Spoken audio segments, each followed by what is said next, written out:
So Apple just announced the iPhone 15 Pro and Pro Max, and in this episode, I'm going to give you my reactions, talk about what you need to know about these products. So as the rumors predicted, we do have the titanium finishes, which are going to be coming in a blue, silver, a titanium gray, and like a space black kind of option. The prices are pretty good. You know, we're looking at $999. I'm not saying good like they're cheap. I'm saying good as in that these prices are pretty much the same as last year, which is pretty good. You didn't want to see a massive increase to the price points ever, and they didn't really increase too much.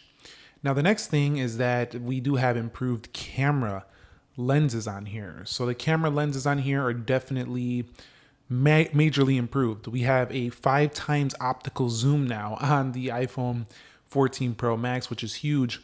Also, spatial video. In addition to that, we have improved ultra wide camera and much improved night modes. So very big updates to the camera overall on this phone. And the titanium finish finally is going to bring a bigger iPhone that is lighter. So that's a big deal. I'm pretty excited about that. Now, they also said they're bringing the action button now, which you can enable as a flashlight, use it for the camera. It basically is going to overtake what used to be the silent switch. Now, this is going to be an adjustment period, but definitely I think this is pretty awesome because you can enable it to still be the silent switch, or you can use it for other things that you want to tailor it to. This is pretty cool. It's kind of like a Bixby button on a Samsung phone or some kind of Android phone that has that button that you can go ahead and program. So it's not essentially a new feature, but it's definitely a new feature for Apple devices. I think it's a great feature that's going to work well for consumers. Now, they also announced USB-C. So everyone was expecting this, and they came through. We need to see USB-C on the iPhones because they're on the iPads, they're on the AirPods Pro 2, the MacBooks. It just makes sense. And plus, if you're going to be using Pro phones, most cameras now, a lot of professionals use cameras that have USB-C. So you want to use USB-C on your iPhone, so everything can go together. It's a universal standard, and a lot of people know that this has been pressure from the EU as well. Could have led to this decision, but definitely I think the overall USB-C was a great move by Apple today. I'm super excited about this. It makes everything universal, so when I'm charging my Android phones, I can charge my iPhone at the same time, or if you're charging a USB-C tablet or a Microsoft computer, you can go ahead and do that as well. So I think a very good move by Apple today. Now, they didn't talk a ton about battery life in this, presentation. They did talk about the chip and how it's going to improve efficiency and battery life, but we'll have to do more testing on that.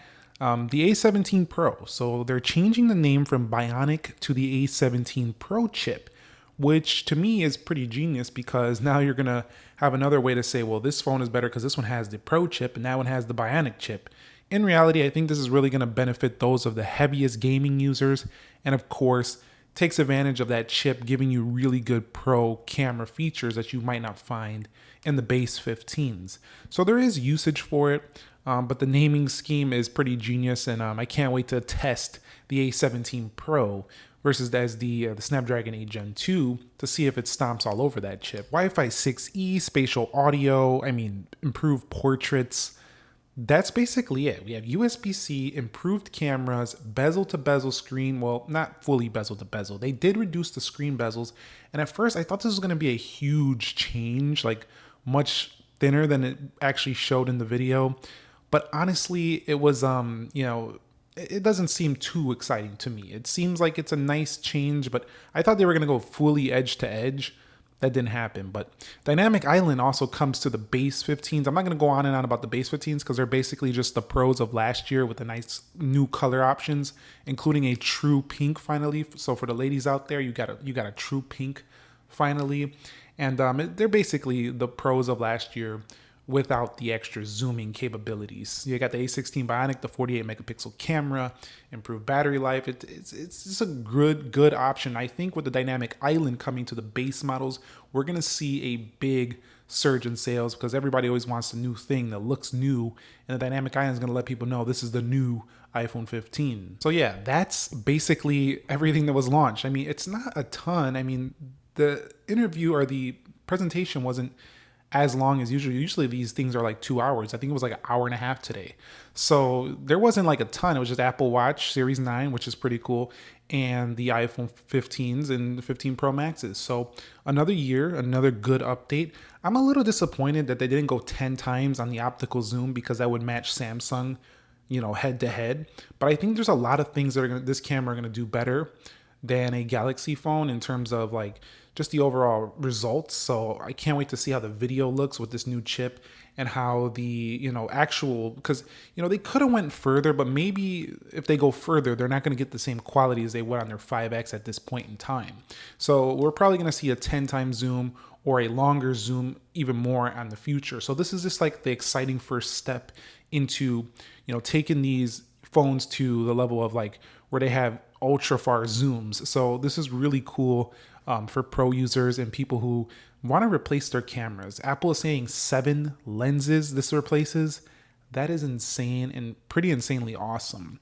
So I'm excited to see where this goes in the future as well. So these go live Friday as expected. They usually always go live the Friday of the Tuesday event, and then next week they are going to be delivered. Now I'm also seeing I was seeing articles that Samsung has been able to get the displays manufacturer and be the main supplier, so we shouldn't have supply issues, which means that you shouldn't have an issue getting one of these. Of course, if you don't pre-order on the first day, you might run into an issue, but at the same time, as long as you're up and ready to pre-order, you should be able to cop yourself one of these 15 models or 15 Pro models. And the last thing I want to say before I wrap it up is I'm just happy that they didn't really overshoot on the price. They kept the prices the same on the 15, the 15 Plus, and on the Pro and the Pro Max models. Yeah, they got rid of the 1099, but at least they're giving you the same storage at 256 gig. And you're going to need more storage because with these more premium iPhone models, you're going to need the 256 gig option. You're just going to need it, especially on the Pro Max. So let me know your thoughts. What were you excited about today? Did you enjoy anything you've seen, or you were just like boring? Next, I don't think everybody was bored, but let me know your thoughts. I thought it was a pretty solid upgrade here this year. I wouldn't say revolutionary, but definitely very good spec improvements, very good feature improvements, and I definitely think it's exciting enough to do an upgrade, especially if you're coming from like a 12 Pro Max, 13 Pro Max, 13 Pro, the phones before the 14 models, especially the 14 Pro models, the ones before those. So thumbs up if you enjoyed it, subscribe if you haven't already. Nick here.